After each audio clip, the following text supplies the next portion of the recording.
It growing pains for residents of Horace. New projects will likely lead to taxes going up. As a result, several Horace residents are against a new $4.5 million City Hall building.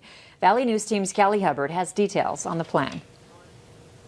I have a really hard time backing this project. Nearly 200 people living in Horace have signed a petition opposing a new City Hall building. Plans call for things like underground parking and fitness facility for their employees only. Erin Sarbaum has lived in Horace since 2006, and like many others, she says the city is only looking out for themselves. There's other problems in the community that need to be fixed before we put this type of money into a project that is not needed. We're not looking for an extravagant building. Right now, there are more than 2,700 people living in Horace. Mayor Corey Peterson says it's projected to grow 220% over the next 5 to 7 years and have outgrown their facility. I know that's been a comment that's been made, but that's not what the point here is. The point is it's something functional, so I don't have staff sitting 2 feet away from each other. Mayor Peterson says there's talk of extending the new City Hall in the next few years for a police department. The gym and underground parking would be used for officers and city vehicles. I'd like to try and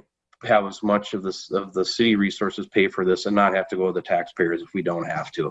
We probably will have to do some, but I don't want them to have to pay the full thing on this because I don't believe that's right. Those questioning the proposals say they just want their voices to be heard and don't believe what's proposed is needed. To find the link to the proposal, the petition drive, and when the city plans to talk about it again, download our VNL News app or go to the Horace Facebook page. In Horace, Callie Hubbard, Valley News Live.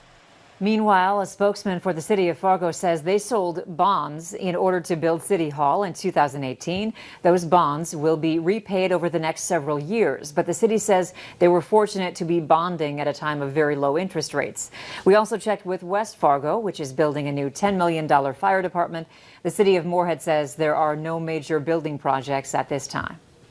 Later on Valley News Live at 6, a former NDSU Bison football player is leaving Las Vegas for a chance to play with another NFL team.